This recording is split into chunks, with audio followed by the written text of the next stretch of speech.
Welcome back. Thanks for joining us again. I am here with my dear friend, Jessica White, who I will introduce you to shortly. And we're picking up basically from where we left off on the last episode I did with Jamie. And once again, I do not really know what's in store for me.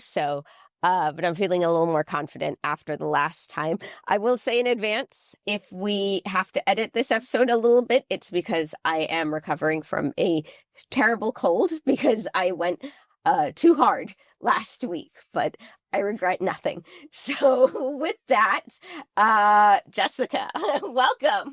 Thank you. Thank you so much for having me. Thank you for joining me. So we're going to pick up from the last episode where Jamie and I were talking about my spiritual journey. And it's, I went fairly high level, which I guess was a good place to start. And so I know you and I, we've gotten to know each other fairly well over the past couple months.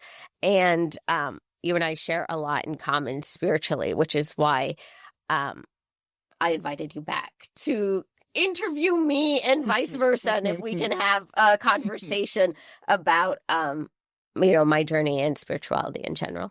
Yeah. And so your last episode, you had pretty complex topics, right? I would say you had a portion where you're talking about how much you love macro history and the implications of that.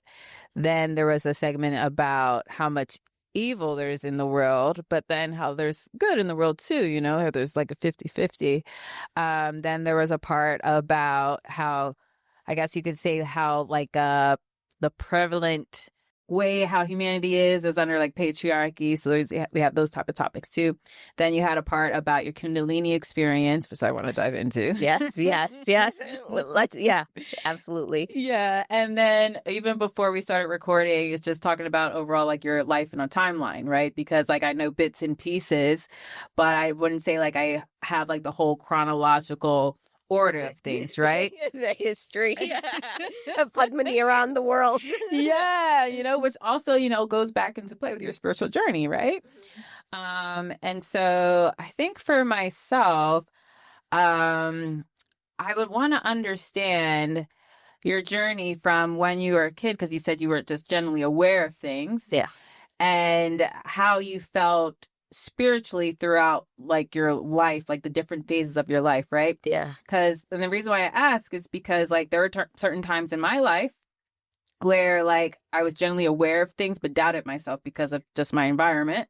And then there were periods of my life where I was just completely offline because I was just in the throes of things and didn't even realize what was going on. And then I would say there's the reawakening period. So I want to understand that timeline or, those different phases for yourself. And then we can dive into the different components. Yeah. Wow. That's actually a better way to put it than I've put it for myself. The kind of awakening. What did you say? Dialed, completely dialed out. Yeah. Yeah. And then somewhere in the self-doubt. I think that has played a huge role. And I think that is actually a lot of the warfare. A lot of the warfare is actually to make you self-destruct. It is actually to make you turn on yourself. And so the number one thing that you do is to make somebody insecure about what they think and know to be true, but to make them doubt it. And once particularly because it's I'm 45 now, so I can look at different periods of my life and then I can actually compare them and then see the difference. But you don't have that when you're 6 years old. No. You don't have that when you're 12 years old. No. And literally every month, every 6 months, you're physically changing so much. Life is moving so fast. Yeah. We moved around a lot. I had a very unstable childhood. So I was constantly thrown into very, very difficult new environments almost on the yearly. Oh, wow. And, so I think a lot of that was survival. I think when I was younger, I think more than the kind of God aspect of it, even though I knew someone was back there, I think I was more confused because I felt like I could read people so obviously, and I was always so surprised that other people didn't see it. And I was just Is Yeah. everyone looking at the same thing? Like, are we Yeah. all on the same page? Like, Yeah. you know, and that I was really like, and I really just felt like I played along, but I kind of didn't, which is why, Yeah. you know, to a certain extent, I was kind of a loner with friends here and there. But I was just like, I just thought a lot of people were weird Yeah. and they behaved weird. And it was sort of like their insecurities and kind of everything that they were thinking and feeling and their motivations. It was written all over them. And, you know, but I think when you're a kid, we're all like, we don't, even though one would say like we're born with personalities, like to a certain extent, perhaps, but like, you know, you are also like an infant growing into a like full size human being. That is a crazy process. And like humans grow like the slowest of like virtually any animal. Like why do we take so long? You know, like you could have like lions that are ready to hunt in like 3 years. Like it's not, you know, we take a long time. I mean, I think with that, I feel like that is environmental because like you'll see certain those prodigy kids that are well advanced for their age, but then you look at the parents and the parents like, yeah, this is what I did my kid to make sure that, you know, they can do this, they can do that, you know? Yeah, I'm Indian. What do you, that's like somebody like that is like an average Indian childhood. Yeah. Yeah, no, and it is like, I think, yeah, that's also like, so you're saying like it's also the outside, like that environment is just like morphing that kid into something they would or wouldn't be.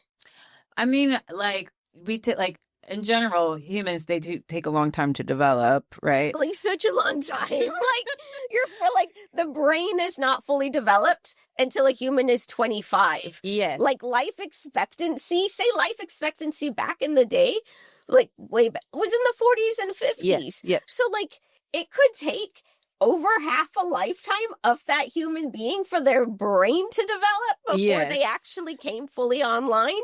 That's I think absurd. It is absurd, but I think because like right now you have because yes, when you're 25, that's when your prefrontal cortex is fully developed.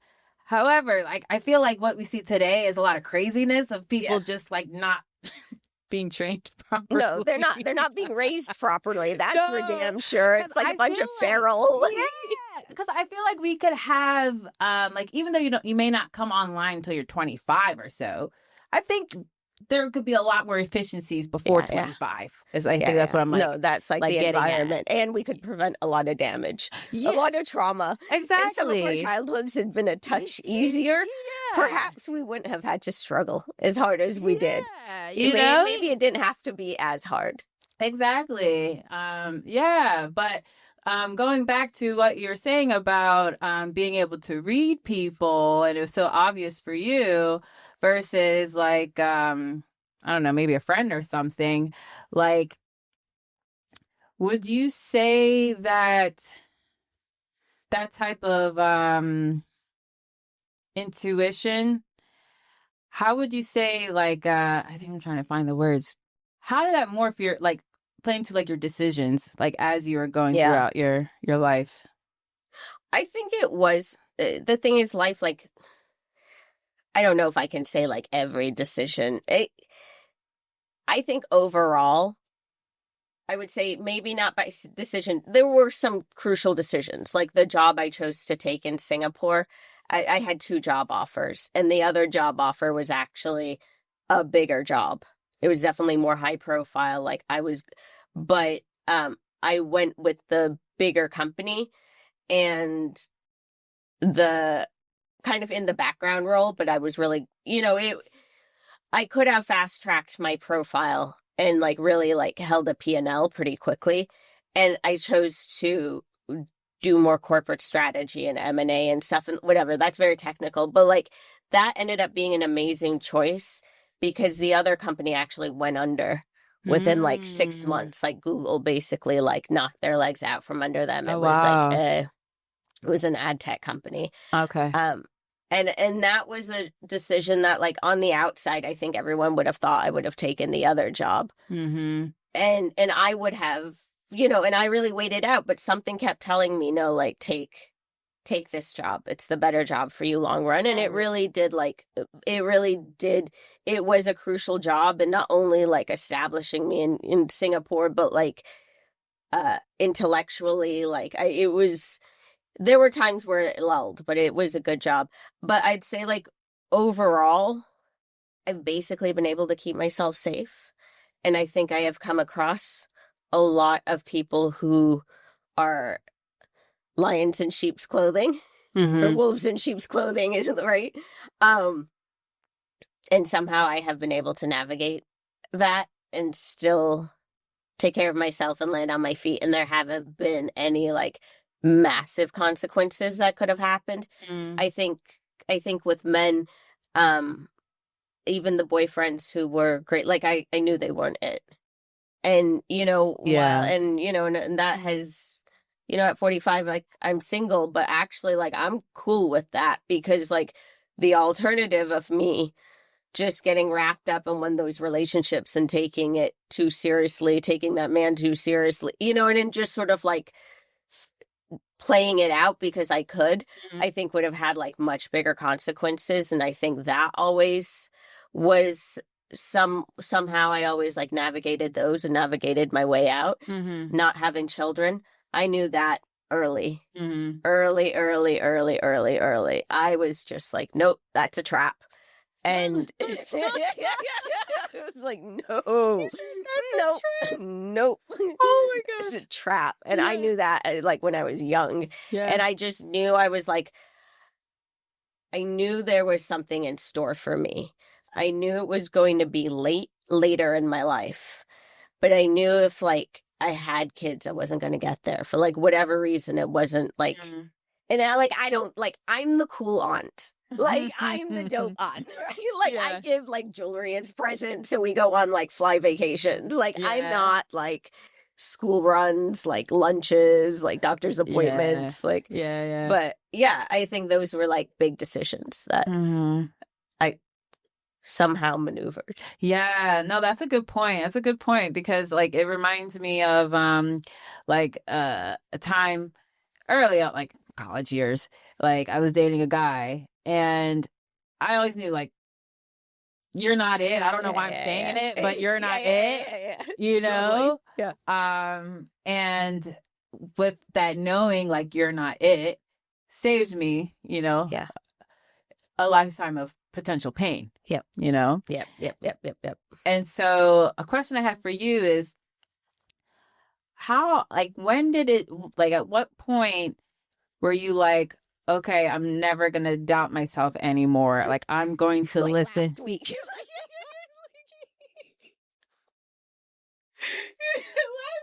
week? Yeah. The super moon Halloween.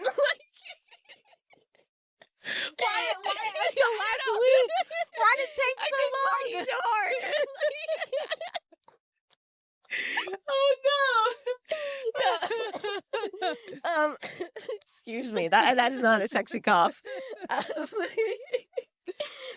Okay. So like I think doing this channel, because it was so binary and it was public, right? So like there are a lot of things you can like rationalize with yourself privately or whatever, but like when you make some decisions that you're not going to come back from, you won't let yourself come back from them. You're like, yeah, I'm a decisive person. People who know me well know that I am a decisive person, and we keep it pushing.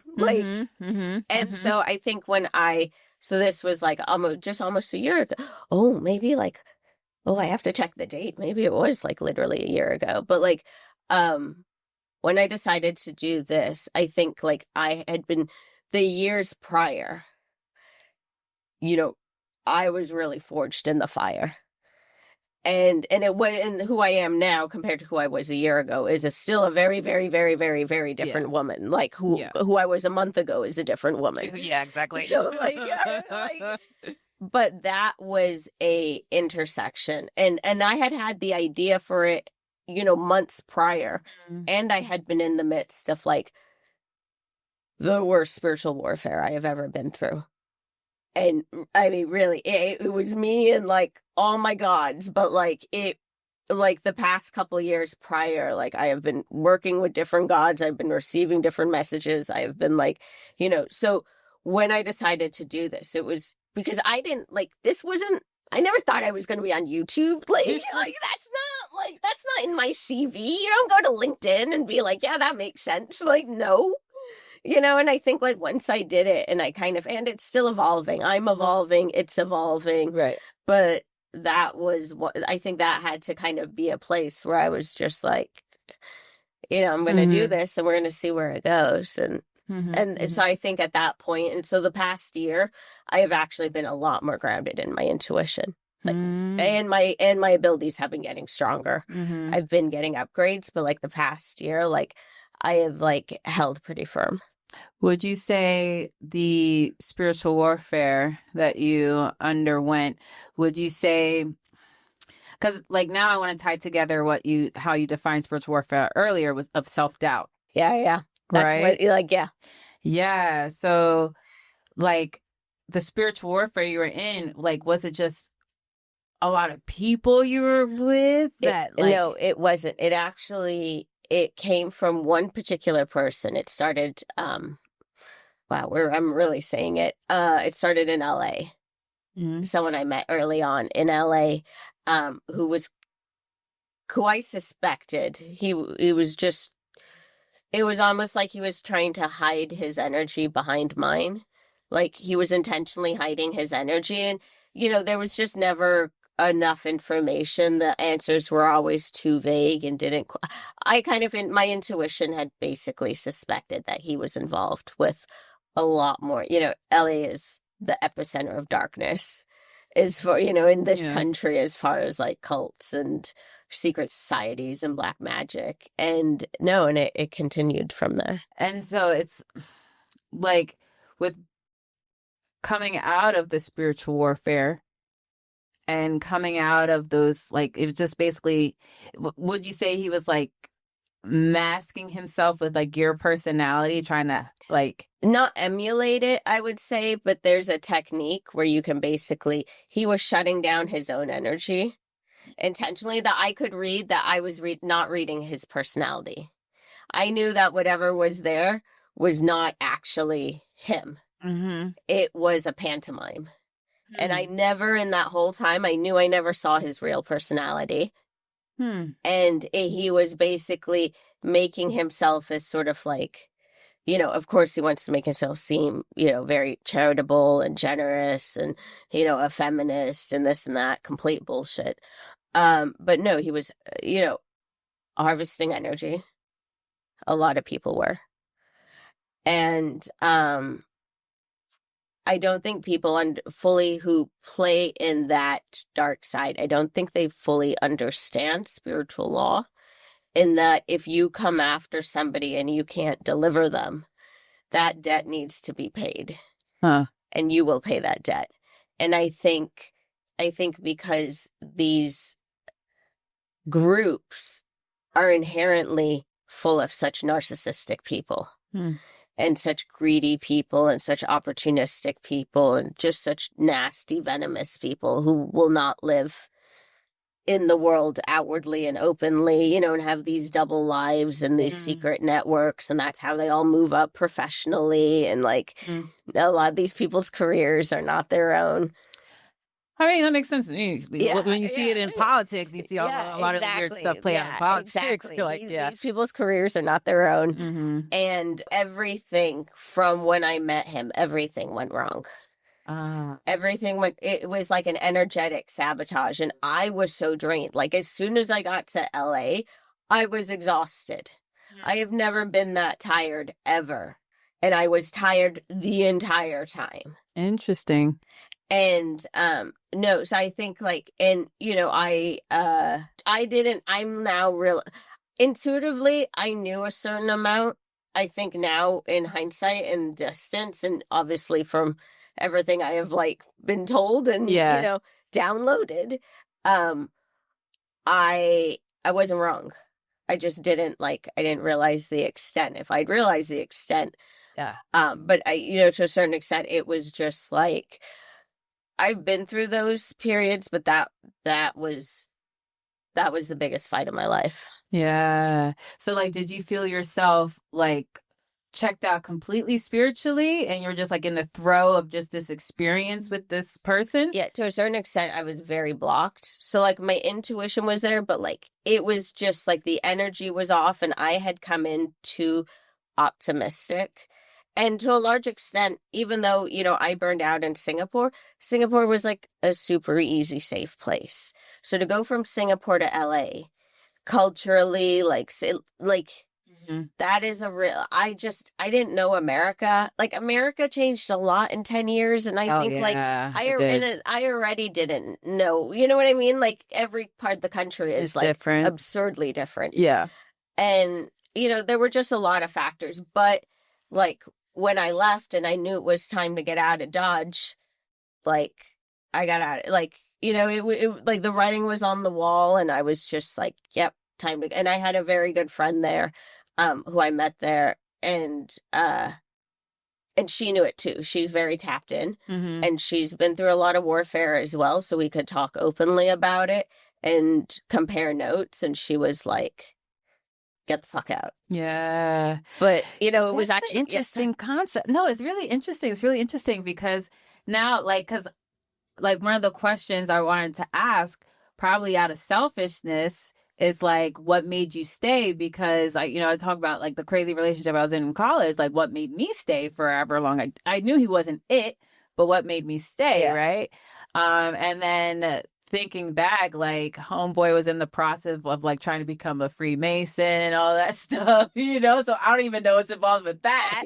Yeah, But exactly. it was like, like Yep. what made me stay? I wasn't in a relationship with him. Yeah. So that was someone I met professionally, and then it kind of became, but it wasn't, but it was like sometimes it's the proximity of people, and yeah, and they always sort of have a reach, like for him, he would always check in, so like that energy cord is staying open. Like that is why blocking people is so important. That is why deleting is so important. Like you need to cut. So it's like, but I was in the midst of like massive energy harvesting.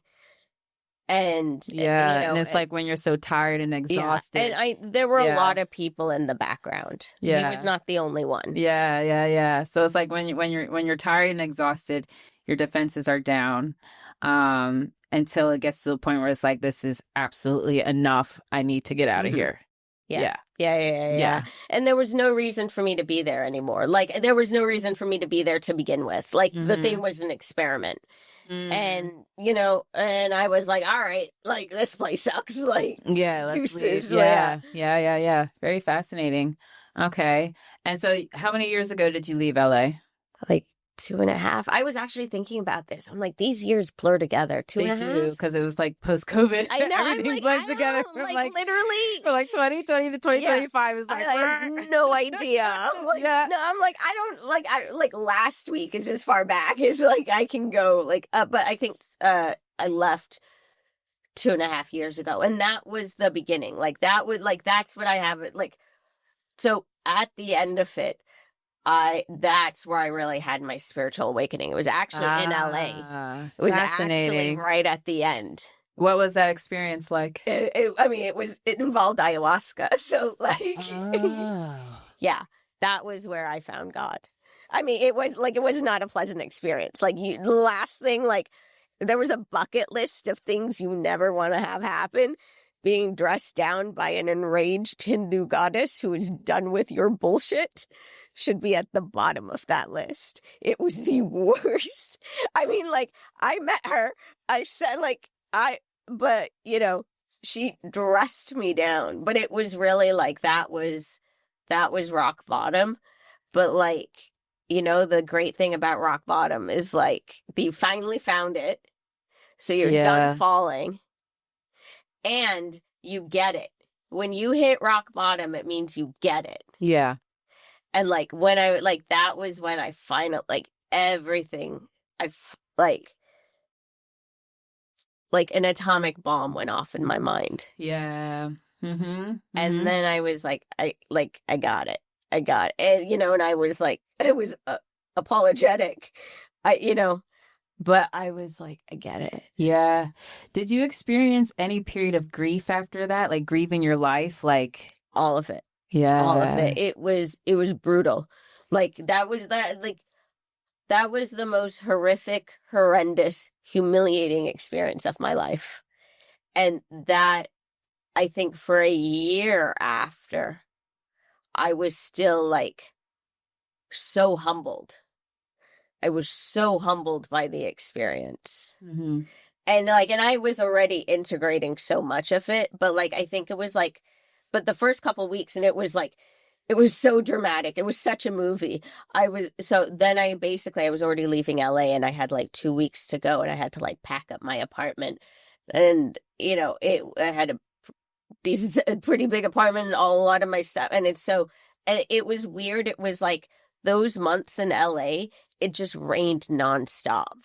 And that's not it what never happens rains in LA. Yeah. It started like that Christmas, and it just rained nonstop day after day after day. And LA is already a much colder city than I realized. If I had known how cold LA is, that alone would have it's pretty cold there. Yeah. I had nothing. I'd been in Southeast Asia for the past decade, and in Miami prior to that. I owned this many winter clothes. I had nothing. LA's cold. Cold. And it was just freezing 2 weeks where I was just by myself and packing up my apartment. But actually some really key friends had really they knew I had done it. They had been in touch with me already. I spent a lot of that time on the phone with some people, and really who had also done it, and really were and just me finally it was my throat chakra opened, a lot, my heart, I finally felt my heart. It was I finally felt my heart, and it was pounding. It was Did it enormous. Feel tight, a pounding, but tightness, or no, it was for me, I could finally feel it. I was there you are. So you couldn't feel your own heart. I didn't know I couldn't feel it until I felt it. You don't know. Sometimes you don't know because you don't know how everyone else feels. You're not in anyone else's body, so you don't know what. And I didn't know it felt close. You know what I mean? My emotions had always been so tight. And it was just there had been so much pain that I didn't realize how locked down I was.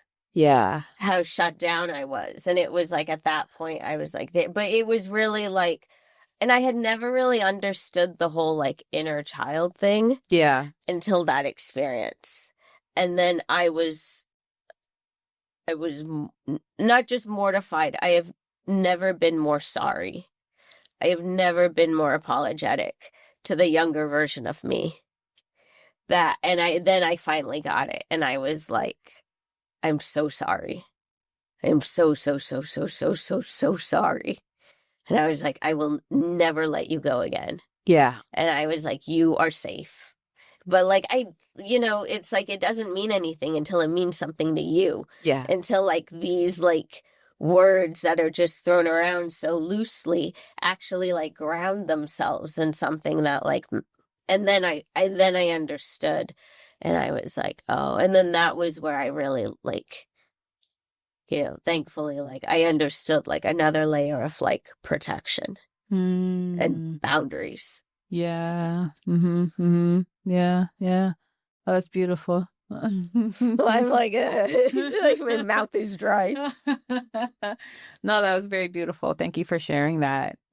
And the interesting thing with the spiritual journey is that there's so many different types of experiences that unlock new different levels of the real you. Yeah. Right.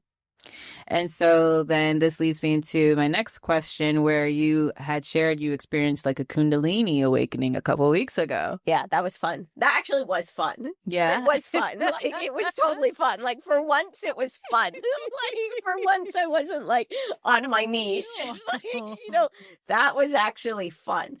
But I didn't, what, do you want to know about it? Yeah. So I what was the because I want to feel like it's a story, right? So what was it like? You know, because like I would watch like YouTube videos about Kundalini, you know, awakening or spirit, you know, and people are talking about like it's like the sensation that goes up your spine, and then it feels like something in your head, and like all those things. And so it's like I want to hear like your personal experience. Yeah. I don't even think I was like aware of it. I was aware of the after effects. I think like it probably happened, but I was so what had happened was I had gone to this personal development course, and it was like 4 days or something. Basically, it gave me an ego death. Ego death. It was really hard. It was really hard. And very humbling once again. And really, really, really opened up my heart in a way, because like so much of my journey thus far till that moment in time had been solo. I've been flying, like I'm already like, like it's okay. Like I'm fine by myself. Like I like it. Yeah. But like a lot of all of that had been solo.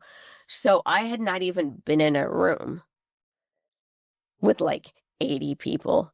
Oh, wow. You know, let alone like instructors and, you know, and I've actually never really done stuff like that before. Like not in the, you know, I've done it in the corporate setting, but then that's like the gloves are on. Yeah. When you actually do it with one of these private organizations, the gloves are, so then they can really, really push, you know, you're not worrying about HR or something. Yeah. So, you know, but there were a lot of rules, and the crowd was very, very mixed, very mixed. That was fascinating. Like how so many different people came together at once. So anyway, it was a very, very, very transformative 4 days.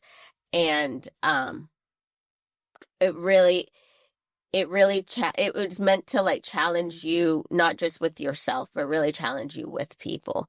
Huh. And that's interesting. Yeah, but it worked. But it connected us so deeply at the end. It was like it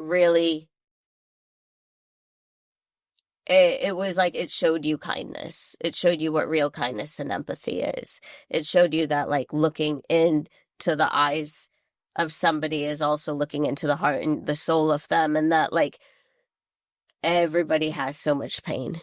Yes. From so many different places. Mm-hmm. And like everyone's pain is unique, but like nobody's pain is, you know, singular, and you know, no one's pain is unique in the respect that it exists, only like your particular story. And no, that thing kicked my ass. And then the next week, I feel like I was completely out of my mind. So like, I don't know when that event happened, but like I did some very, very, very, one in particular, I did something very daring that I did not see myself doing. That was not like, it just like, and I was like, Padmini. Daring, wait. Girl, you can't say you did something daring and then you can't tell me specifics. You can't drop that seed and then not give me details. I don't. You know what had happened is there had been a conversation with somebody that it was unfinished, you know, and he was a lot of bullshit and I could see through him, but he played a dumb pantomime and I got tired. It had been years, but for some reason I was like, you know what? Like he should have the balls by this point to be a man about it and have a straightforward conversation. Like, unless you were literally raised by hyenas. Yeah. Do you know what I mean? I was just like, why are you trying to bullshit me? Like, I saw through you day one. Mm-hmm. Like, get on with it. So you're basically confronted. No, you know what happened? It wasn't confrontational. Actually, it was even better, but not what I expected. It was even better. It was, I know, I extended an olive branch. There was nothing confrontational. Okay. It was very, very gentle and respectful. And I extended an olive branch and I was just like, if you'd like to talk, you know, if you feel, I had assumed enough time had passed and my life had changed so greatly that I was like, you can't possibly be in the same place you were. You'd two be and a half years surprised. ago. Some people. I was surprised. Some people I stay was the same surprised. It was in exact. exactly the same space. So then I get this like, and I was just like, all Some right. people literally. I was like, all right, cool. Yeah. Cool. But it's like that's a testament to you of how much you've evolved. Yeah. You know? And then I moved on and I was like, I was embarrassed for him. I was like, I was fine. I was just like, all right. You know what I regretted?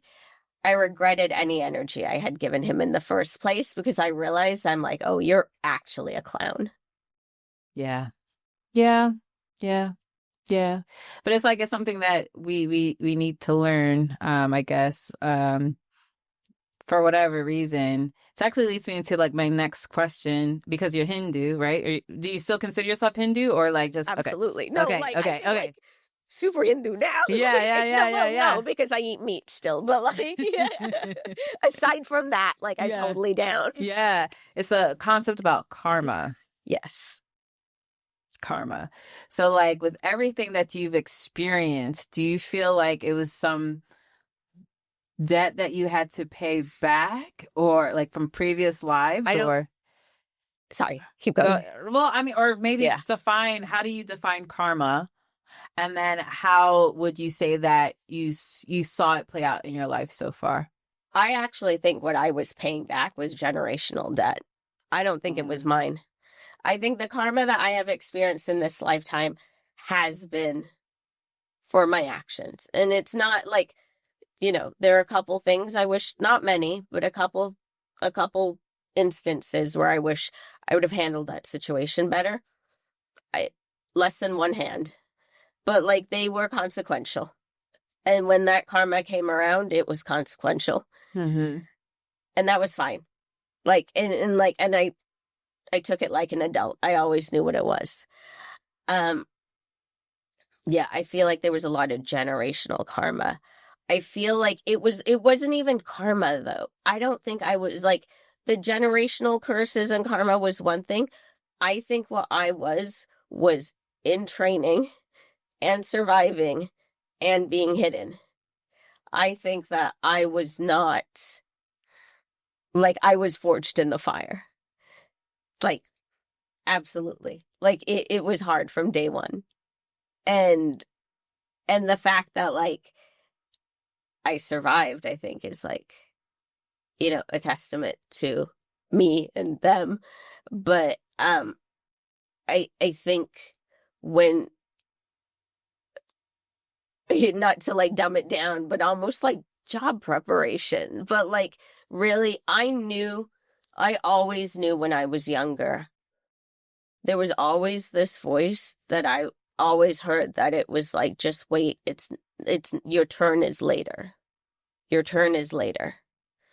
And I just sort of knew that like, and it moved quite quickly anyway, but like, I knew it was heading somewhere and I didn't really know where. And because I didn't have, it's like I'm interested in everything. Like I don't have like one particular facet. I'm interested in everything. Like I talk to everybody. I talk to anybody at any store, at any counter, wherever I can talk. And I ask them about their lives and their businesses and their industry, like people in elevators. Like I don't care. Everybody's got a ton of interesting information. I will learn anything. But then that was why I was like, generally one has a direction. And I was like, where is this going? Yeah. But I kind of knew I always heard this voice that was like, it's later. Like I always knew it was the second half, which is why I think, subconsciously I knew like not to have kids. Yeah, no, that's interesting, very interesting, because like throughout my life I always had a future vision of myself. Like I just had a picture of like, okay, there are certain attributes that's going to be you in the future. So it's like that's kind of what it reminds me of. And wearing a white Armani suit. I mean, it would be black. So yeah, you wear a black one. I'm going to wear a white one. I'm surrounded by cats, all of who have like bejeweled collars. Exactly. Yeah. And I've got like security in the back. Exactly. And like, we're all just and like, all right, Pavini, we're gonna go on the jet. We're gonna go on the jet. We have a business meeting. Obviously. Like, okay, we're gonna do transformation for and then like me and my cats and my crew, like we all get on, and my friends, and we're all like, yes, that's what life looks like. That's what the future looks like. Yeah.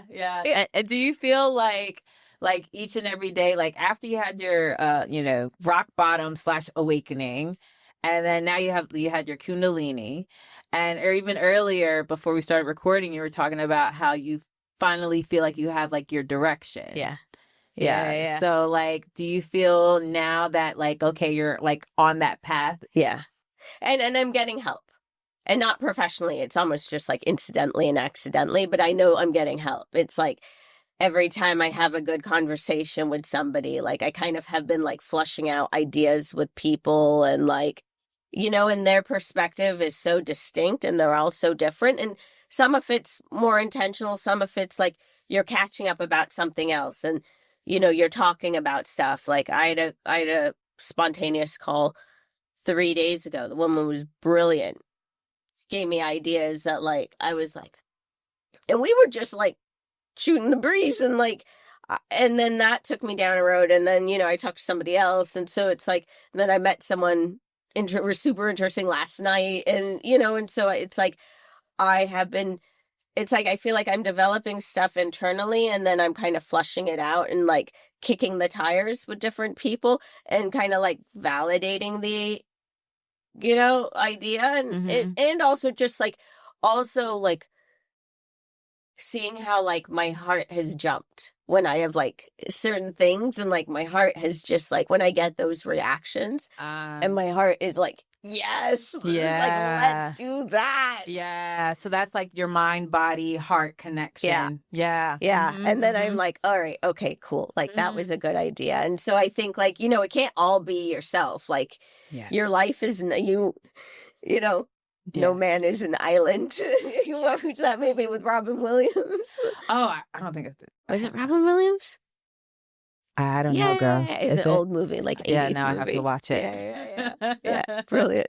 Yeah. Oh, that's amazing. That's amazing. And like throughout your life, I guess, because you also talked about how like you can feel your heart, you have so much love. Were you just like completely numb from like age, however far you can remember, until? I actually think I was. Yeah. I think I was. I think me leaving Singapore was the best idea. Oh, interesting. That was the best thing that happened to me, because it just like immediately yanked me off that corporate, escalator, just like it, and it was tough. It wasn't easy. It was tough. And I think that was the best thing that ever happened to me. But like it didn't, I would say the first like 2.5 years, I was still blocked off. It was still actually more a deconstruction of my personality and my identity at that point. Even just a deconstruction of my ego, and then also sort of like mourning that old life,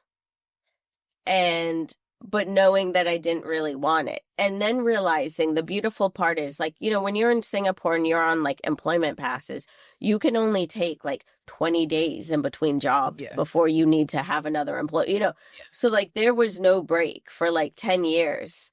There was basically like, aside from a vacation here and there, 1 week here, 1 week there, you're exhausted because it just like, I went nonstop for 10 years. And so it's like, I didn't have time to think. And then it was like, that gave me time to think, and the startup idea came up, and, a bunch of things, even me like ending up in LA, there were a lot of like things that, I think, serendipitously, not in like a super happy, positive way, but like, but like looking back, right? I was like, wow, that was weird. And that was weird. And that was weird. And then, I really think it was like ayahuasca. That was like the pivotal intersection where like, that was when like my shock, because I was like,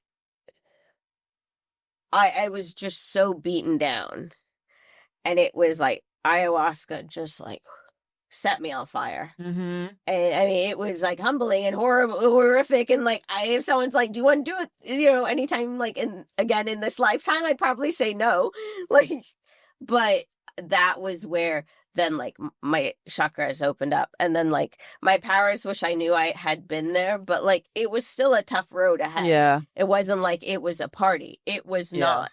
But like I was now working with like a totally different set of tools. Mm-hmm. Mm-hmm. Mm-hmm. So yeah, I was basically shut down for like, 40 odd years. Yeah. 42. Yeah. Yeah. No, that's interesting. Very interesting. Because it's like I felt shut down, like, because I was basically giving all of me to everybody else and giving myself nothing. So I had come across a concept today called self-erasure. Oh, that just sounds horrible. Yeah, right. Like that sounds, yeah, exactly. Literally, yeah. And I think there's a lot culturally there as well that you don't realize is programmed in. I think there's a lot, obviously, with the patriarchy and misogyny that is like completely programmed in. Like, yeah. So you want to dive into that a little bit? Yeah. All right. Okay. All right. Where are you taking us? I have no idea, but it's like... Excellent. A woman without a plan. I don't, right? Because we're talking about self-erasure, right? And that's just from just the dynamics of relationships I had, right? Yeah. And then now I want to like, and then you're talking about patriarchy and how that comes to play. Yeah. So I want to hear your concepts or your theories about how the way how society is constructed inadvertently causes people to experience self-erasure. I mean, even if you look at it like at a very, very functional level, say like no maternity leave, or very, very little, like an absurdly small amount of maternity leave, like that, not enough for a female body to recover from that process, let alone to bond.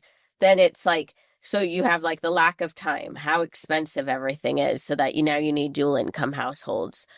The lack of vacation time, the lack of sick leave, needing to have extra childcare, and childcare being so expensive that you still need two incomes, or it knocks a woman completely off her career, because couples are also, particularly if they're like 2 kids at that point, 3 kids, they're like, well, childcare costs as much as your salary. Yeah. So you might as well quit. And I think that's where a lot of women get thrown off their careers. And because it's an exhausting time, and like companies and society are not accommodated to it. And then particularly in this country, like families are so dispersed that it's like a lot of people, like when we were young and when we moved to America, my parents moved to America first.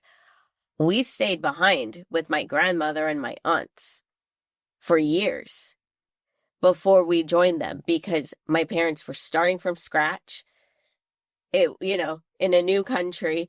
And because like we have extended family, and, like the grandkids are like raised in herds, like they're just, so it was like, even that, like they took care of us. And then when my parents were ready, then we joined. So it was like that, but that doesn't exist here, right? So you don't have like the grandparents infrastructure built in as well. Like I think the whole, like the grandparents, particularly the grandmother, I think is like so crucial in families that are like multi-generational. Like I think that role, and that's actually like humans are one of the only animals on earth that have grandmothers. It's like humans, elephants, and whales, I think, are the only species that go through menopause. So the role of the female evolves from mother to basically like caregiver and herd, caretaker, but she also has the longest memory. So she basically leads. So she can lead like, them to breeding grounds, to hunting grounds. And then like, but like that role, like in America, it's like families aren't together like that. And you don't have that sequence, and you don't have that extra support. So I think like the self-erasure, to go back to what we were really talking about, I think it's built in. Like if you were under that much stress and that much pressure, and you're raising 2-3 kids, and like I think there is very little room, and that is to the benefit of the patriarchy, because then a woman is constantly exhausted. Then she can't really think for herself. She can't, her career is either sidetracked or taken offline permanently. So she's now financially dependent. Like, it all connects to itself. That, like, basically the lack of respect for mothers and the lack of respect for childcare, like at a government policy, taxation level, and even how like corporations are permitted to operate, like in health insurance and all of it, how the system is permitted to basically treat women and mothers like motherhood and childbirth is like a taboo and an inconvenience. And, they are not celebrated for bringing in life into the world and continuing I saw this statistic where it's like the energy a pregnant woman needs while during her pregnancy to sustain that pregnancy is the same of running 2.3 marathons every single day. Wow. Every single day. That is absurd and obscene. And how that woman is then during that time and after just worked so hard, like what she did and she's still expected to take care of the kids. Even if you have like a great dad, who shows up at like soccer practice and whatever, like I've seen it. And even like across socioeconomics, like the women, at least in America and broadly around the world, the women in America are like doing 75% of the work. So I think self-erasure is built into that equation. Yeah, it's interesting. Yeah. Okay. Yeah, I mean, it's very fascinating because like essentially like when my parents split, my dad moved back to New York and my mom had all four of us at the time. It was four of us. Yeah. And like he was a doctor and she's a nurse. But the time of the divorce was like right before he started making his doctor money. Oh, that's convenient. Yeah. Yeah, that's nice. Yeah. Yeah. So like, and this was one of the things that kind like as I finally started making like a lot more money and stuff, like things were putting into perspective. And so basically my mom raising four of us on a single income, basically, my dad, all he had to pay was like $2,000 a month for four of us, and